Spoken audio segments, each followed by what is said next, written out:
property, and that's regardless again of whether or not the severance goes through or not.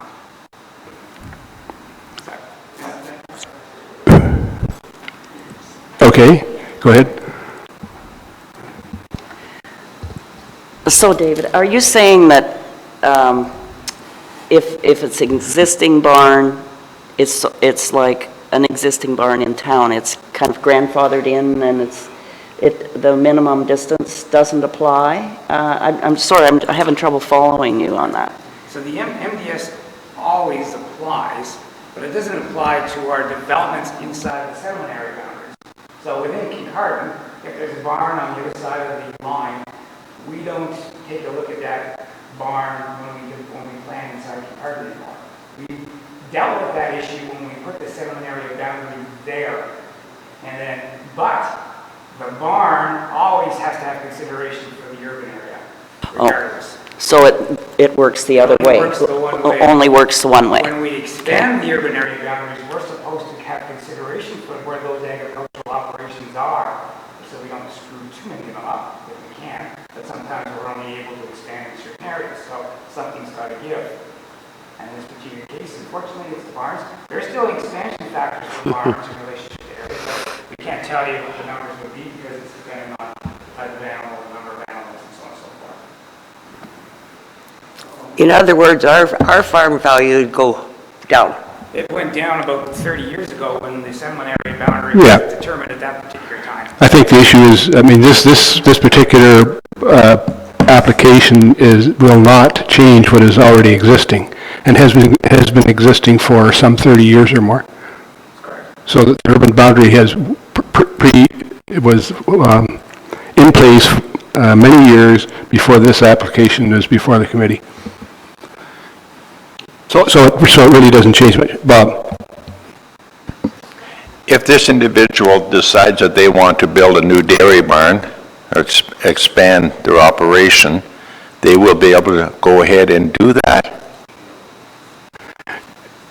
I think what David was saying, then the MDS will apply to the existing urban boundary, which has been in place now for some 30 years. But yes or no to the question? I just think it would be safe to say, and I'm assuming that it's not likely to have any effect on, any additional effect, any effect on your farming operation. This particular application. Don Waiter, I am told, cannot put cattle in his barn anymore.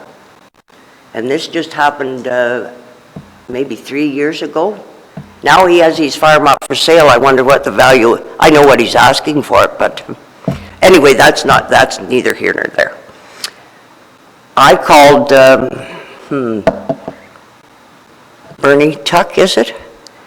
I tried to find out whether the zoning had been changed to allow this house to be built there in the first place, because I would have put a bid in on that property to build a house. You might remember 4 years ago, we were turned down when we wanted to build a house on our property because of the dump.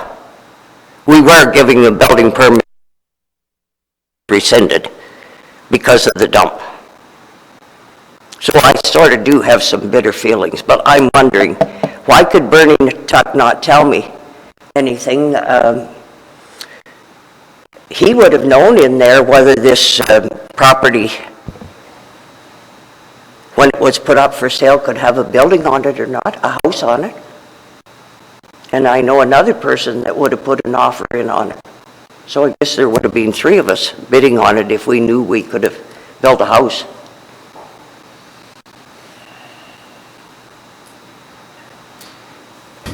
Do you want to speak to that, Dan?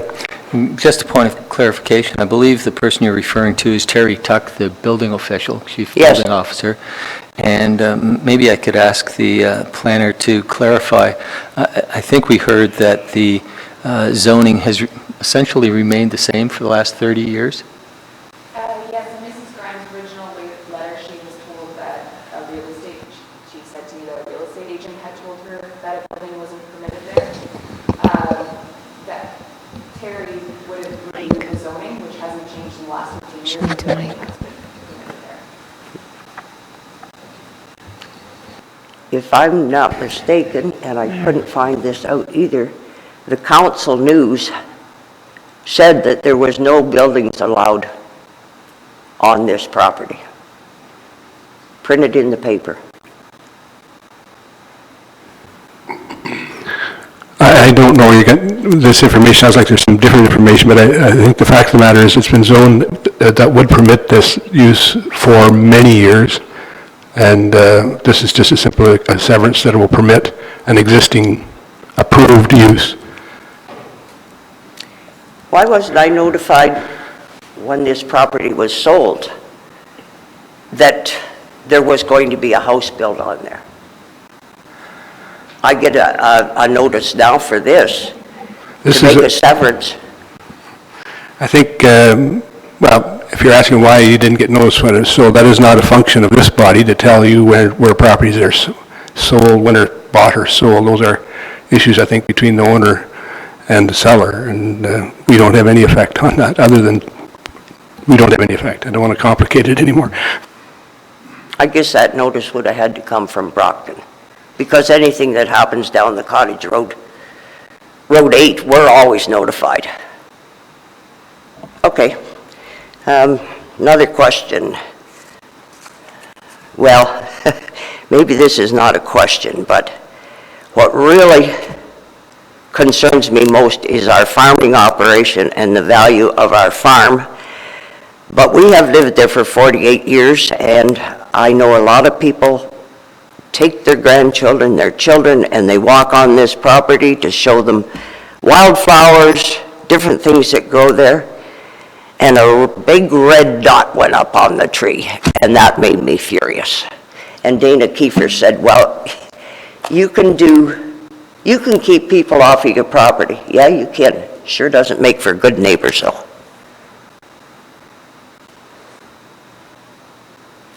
And as for the banging and, there's no noise when a building is being constructed. There's no noise when my husband does farming, but I sort of admire these young lads that are building, except they work Saturday and Sundays, and sometimes it goes on in the summertime till it's dark.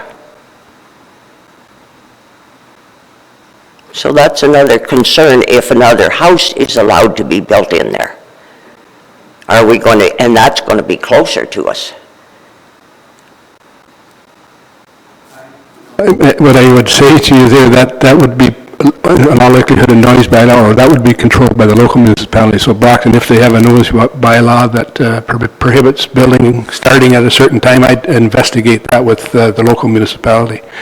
We're dealing specifically with the use of the property, and the consent really here today.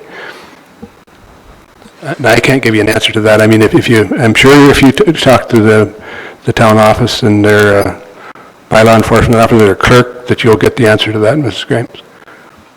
I don't think I'll get that answer from them. They were pretty upset with us because it took 4 years before they turned us down. No, before they gave it to us and then took the building away 5 minutes later. I don't think they want to talk to me. My biggest concern is our farming operation. If it's going to have any effect on that, I really, really don't want this to go through, this severance. I think we've addressed that. I think the issue about the effect on the farming is not changing because of this application, whether it's approved or not. I guess I'd want that in writing.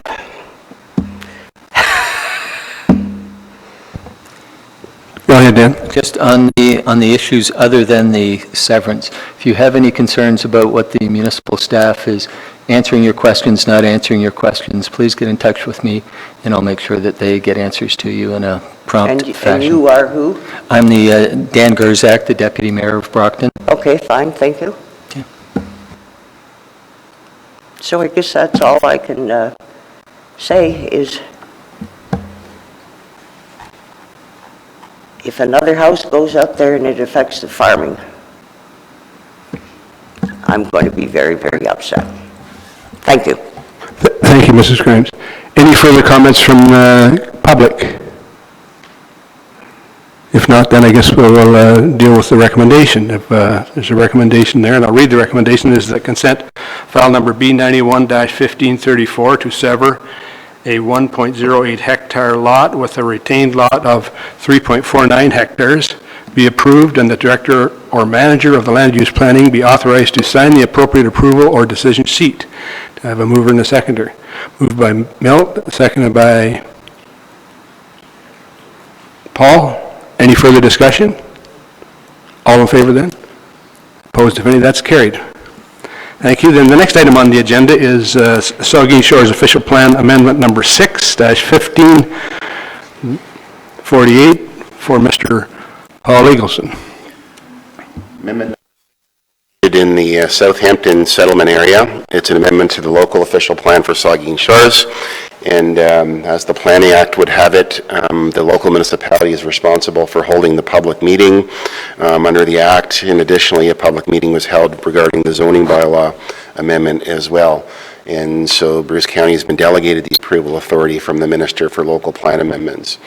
I think most people are familiar with the area on the water in down Southampton in the Marine area, South Rankin Street and Division Street, as you can see from the map.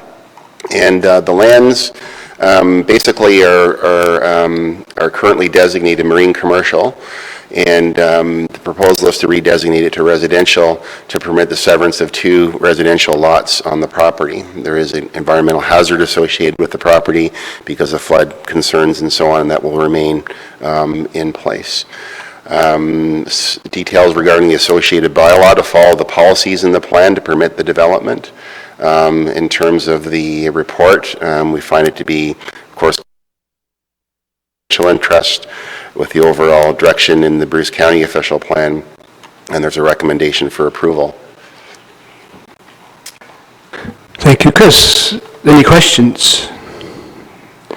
Then there is a recommendation. A mover for the recommendation. I'll read the recommendation. Is that the amendment number 6 to the Saugeen Shores official plan be approved, and that the director or manager of land use planning be authorized to sign the appropriate approval or decision sheet. There's no one from the public here, so I'll move by Ann, seconded by Robert. Any further discussion? All in favor? Opposed, if any? That's carried. The next item on the action item is the waiving of planning fees for child. Sorry. Oh yeah. I'll leave him out there. Leave him out there.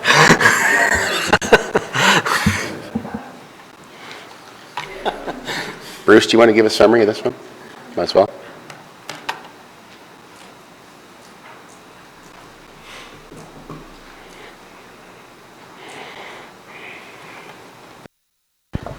Good morning. This is related to an application resulting from a change in legislation, so in some respects it's an administrative issue. This is related to the old Day Nurseries Act and its replacement now by the Child Care and Early Years Act.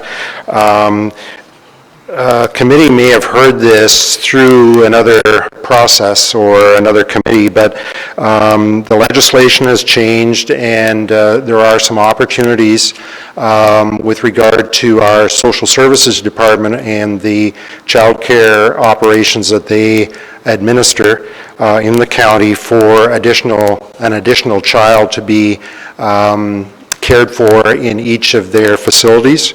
They have about 35 facilities, I believe. I don't have the exact number, but there's a reasonably good list of facilities scattered around the county where they provide and oversee the operations of those in-home daycare facilities. There is also opportunity for them to provide subsidy or support to families who need it so that they can maintain employment and so on through those daycare facilities and where care is provided to their children. So there is some economic impact as a result of this, whereby some of those caregivers could take an additional child, provide that support to families, and keep them gainfully employed. The bylaws in the county, throughout the county, in the local municipalities, for the most part, have at least some regulation when it comes to daycare. And in some of them, they actually specify the number.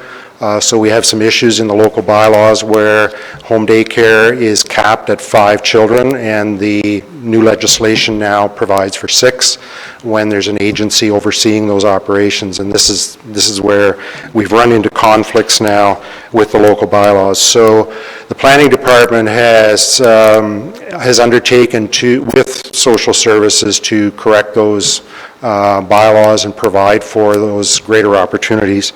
But it was our feeling that since this is just money flowing from one department in the county to another, and there's no overall impact to budget for the corporation, that it might be appropriate to waive the fees in this case, and we will deal with the expenses and so on through our regular operating budgets within each division. So the recommendation is that for this particular application or series of applications, because these are actually local zoning bylaws that we're amending, that the planning fees be waived. Thank you, Bruce. I'll read the recommendation then, and we'll take some questions. It's recommended that the director be authorized to waive planning and application fees for the purpose of amending local bylaws to remove reference to the former Day Nursery Act 1990 and replace with the current Child Care and Early Years Act 2014. I have a mover and a seconder for that. Moved by Ann, seconded by Dan. Any questions? Go ahead, Mel. Yeah, thank you. So I see here we're Northern Bruce Peninsula, and here in Kinloss, we don't have any of those facilities. So if we were to have one show up now, they would have to go through a zoning amendment. So it would cost them money. Was that? Through you, Mr. Chair, if I may, on behalf of both Bruce and Chris, the expectation, if that were to occur, is that staff would come back and ask for a waiver for that application as well. Okay. Yeah. Not that it probably will happen. But. Councilor Eady. I was just wondering, I think you said the cap for children cared for 6, and, but I thought there were requirements apply if on the age of the children, and that affects how many you can have. Is that right, or did I have that wrong?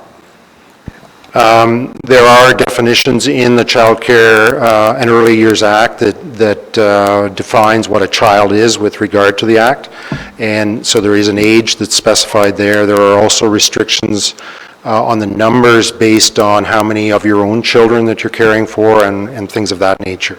And the age of infants, perhaps, that you are caring for, or toddlers.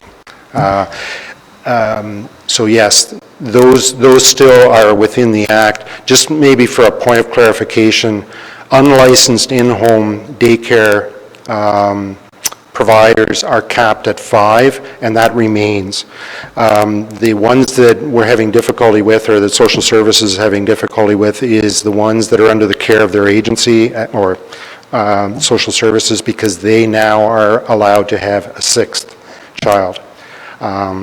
And they are considered a licensed home care provider, home daycare provider. So there's been a slight differentiation, I think, in the legislation going from the Daycare, or the Day Nurseries Act, to the Child Care Early Years Act, in that the ones that are regulated under an agency, such as Bruce County Social Services, can now have one additional child. And they want to be able to use that to provide those opportunities in their communities. So if you're looking after a baby or a toddler, you still might not be able to have 6 because of those rules applying, but if they're a certain age, then you can go up to 6. That's correct. Okay, yeah. I just wanted to make sure I had that clear. Is there any further questions? Comments? If not, all in favor? Opposed, if any? That's carried. So that's the end of our action items. The next item is an information item, and it has to do with their activity update network committee report. thanks. One of the things that came out of the operational review was some recommendations regarding how we do business with our department in particular. And it seems that a lot of our time is spent on dealing with difficult applications that come from time to time, and routine matters associated with policy update, and so on and so forth. And there wasn't really a mechanism for our department to provide regular updates to the committee in terms of our operations. At the higher level, we have the quarterly reports that talk about some of the bigger picture items and how we're moving along with that, and they also include some standard KPIs. But we felt that following up from the recommendations then from the operational review, that we can maybe take this to the next level, one being that to sort of provide a format to provide operational information, but secondly, in a format that could be suitable to be put on the web or hand out if people are interested in terms of what our department does, in terms of the different divisions and so on and so forth. So in some ways, the report that's attached is a bit of a celebration of the work that gets done within the county. The first one that you see has some photos of staff and so on, just because we're in recruitment as a result of the operational changes and so on. The report has some basic graphics in and around some of the KPIs that you see in the broader quarterly report, but also aspects of customer satisfaction survey that we have up running and live on the web as well. This format is fairly easy to interchange. If you wanted to have an advocacy piece to send perhaps to somebody else to tell about our program, the pictures can be changed in and out as well. The information is fairly contextual in the box, so easy to update as we go along, and just hits on some of those key components of what we do more so on a daily basis within the department. So we've provided it for information purposes for you to take a look at. I think we'd like to sort of treat it as a work in progress. And as issues come up throughout the year, if there's something you think we should be reporting on more regularly, that could be added. If it's too bulky or clunky, it could be pared down as well. But really at this point, I think a pilot project to move through this and perfect it as we go as a standard for how we report back to the committee.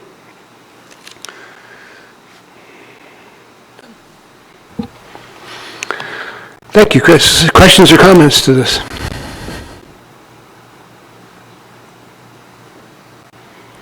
None. No, I think it's a nice format, very colorful too. You put a lot of effort into that, but I think it's really a lot of good information, and I read it a couple of times and I liked it. Paul? Yeah, I think it's like there was time well spent on this document. It's been very, very well presented, and prior to reading this, I hadn't a clue what they'd done around there. That's what I thought. I think it'd be worthwhile if we could put it on you probably, your intent is to make it public also, so make it available on the website. Yeah, I think that would be very helpful. If there's no further questions or comment, oh, sorry, Kelly, go ahead. Through you, Mr. Chair, the only other comment that I would add for the benefit of the committee is staff are looking to have this type of a report for the entire organization as well, once it gets fine-tuned for this department. Yep. It's a terrific piece.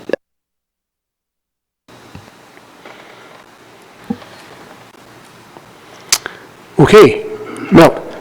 So who produces that document, Kelly? Through you, Mr. Chair, it will be the corporate policy group. Yep, good thing. If there's no further questions, we'll move to the next on the Bruce County Trails Network. We mentioned previously when we provided an update from our trails folks that we're doing some work with the what's now called the Bruce Trail Network. And this is the remnant of what was formerly the Great Bruce Trails Network, and it's an incorporated nonprofit. And so Andrew Bumer is our trails manager, and he's been the key staff member on that panel. in terms of the restructuring of it to bring it into Bruce County, and also working with the various user groups and with a lot of the municipalities as well. There's been some discussions within that group in terms of like the costs and effort in terms of maintaining a separate nonprofit, and also the makeup and composition of what they do. And I think initially it was probably set up as a community-based group that had a lot of input and so on from it was actually funded initially from the health unit, and also representatives at large, political representation, so on and so forth. Since that time, it seems that the needs within the community are more in and around trying to coordinate efforts between the county and the local municipalities. And by coordination, I mean there's been a lot of discussion in terms of joint signage, joint promotion, looking at standards in terms of what people can expect when they come here in terms of trails.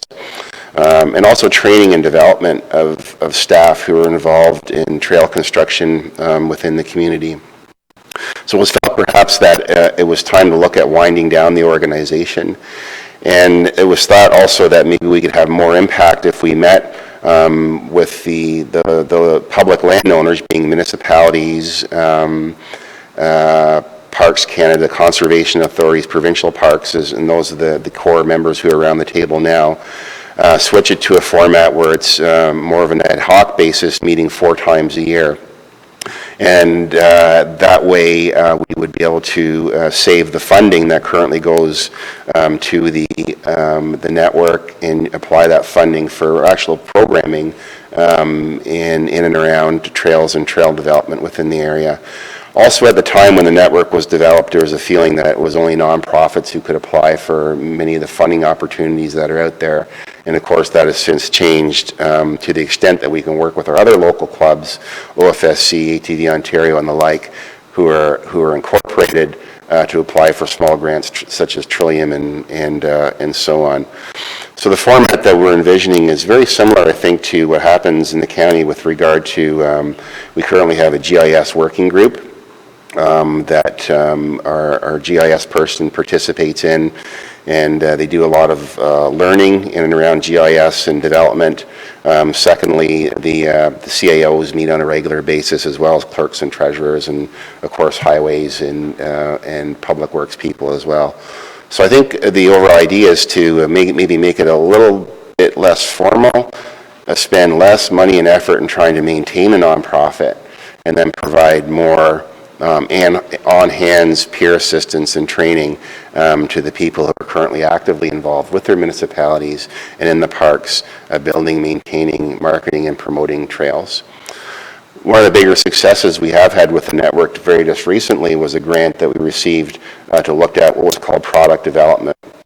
And as part of that, we developed a database for the municipal landowners that really categorizes trails by type. It describes the types of facilities that are on those properties, the types of users that are permitted, and now we have a database that we can use to start marketing like with like. So if you wanted to do a push, for example, on the snowshoe experience, well then we can easily pick out those areas that have a plowed parking lot, that have snowshoeing as a permitted use, that have some level of maintenance and signage regarding the trails for snowshoers and so on and so forth. So in terms of the efforts coming up in 2016, again, we'd like to focus a bit more on some training, filling out the remainder of the database to get that up and running, and provide training on some of these other things that we do in-house that are not currently shared with some of those other groups. So that's a report provided for information at this point. Thanks, Chris. Any questions on that? I have one that just, and I know most of these are municipally owned, but that new Bill 100, I hear some of the snowmobilers and landowners are very apprehensive about its effect, and I wonder if, I guess it'll have an effect on what we do, trails in general, if it's, maybe a comment, Chris. Yes. So Bill 100 was the Trails Act, and this is something that the major trail groups within the province, including OFSC, ATV, Ontario, and the like, have been advocating for some proper recognition of trails within the province. It was always felt to be a junior partner. And so as a result of that, legislation was introduced, and there's many things in there, including increasing fines for trespassing and so on. And the one that caught the imagination of the public, particularly through the Ontario Landowners Association, is this idea in the Trails Act, and this is Bill 100, that allows nonprofit trail groups to enter into permanent easements or right-of-ways to grant trail access across property. So I was involved in doing some work with the clubs and so on to provide some clarification in terms of that. The feeling is that somehow this could lead to expropriation of people's property or access by other user groups that are not listed on the easements. And my perspective on that is that really all the Act does regarding easements and right-of-ways is allow them to, under the Registry Act, to register an agreement for use, so they wouldn't have to come to the Land Division Committee. And this is similar to what is done with other conservation groups in the province. Secondly is that no easement is binding on anybody unless the landowner agrees to it. And in the easement agreement, there's a schedule that sets out the terms of conditions, and those easements are out there right now. And some of them are registered and some of them are not. By way of example, you could have an easement for 21 years or less. You could just have yearly agreements, which most of the clubs now just have yearly agreements. So it was just another tool that allowed, with the consent of the landowner, to register a long-term easement. A good example may be a landowner who has always had the trail on the property. They're concerned as part of their estate planning, when they pass away, they would no longer have an agreement with whether it be the Bruce Trail Club or some other club. And so they may choose, as a matter of estate planning, to register that long-term on their property. But it can't be done without the consent of the landowner. OFSC's position is that they're quite happy with the existing situation. They do yearly agreements with their clubs. They have good relationship with landowners. They've never had any intention of asking for long-term leases or agreements. So I think to a large extent, it's been misinterpreted in the countryside. As somebody who's been involved in conveyances for years and years that involve easements and the like, it's an impossibility to register one without the consent of the landowner. It's a very quick rundown. Thanks, Chris. I know it has caused some apprehension among some of the clubs out there, so, and invariably it's always not the correct information getting out in the right format. So, do you want? And that's true. It was alarming at first because someone jumped on it, and but I get the Federation newsletter, and the Federation looked at it and they said it's fine. And we had Bill Murdoch Bill Walker up to our council meeting, and he was saying that even the infamous Randy Hillier has looked at this and he's satisfied with it. So That would be a great communication tool if they wanted to use that. Thanks, Chris. The next item is the Bruce County Official Plan number 20416. This is an information item. Actually, this issue of wind, it was going way back a couple of years ago. This is issue number 1 in terms of the overall plan review, and it came from Aaron Elderslie Council. And we did a report to the committee at the time, and there is, most of the Bruce County Official Plan has been gutted to the extent that there's no policies in there that regulate wind. And they were removed when we did the last 5-year review of the county official plan, recognizing that the Green Energy Act and the regulations really made the powers under the Planning Act inoperable. So the resolution came from Aaron Elderslie, and it came to me, and I did a report to the committee that said, well, it's inoperable.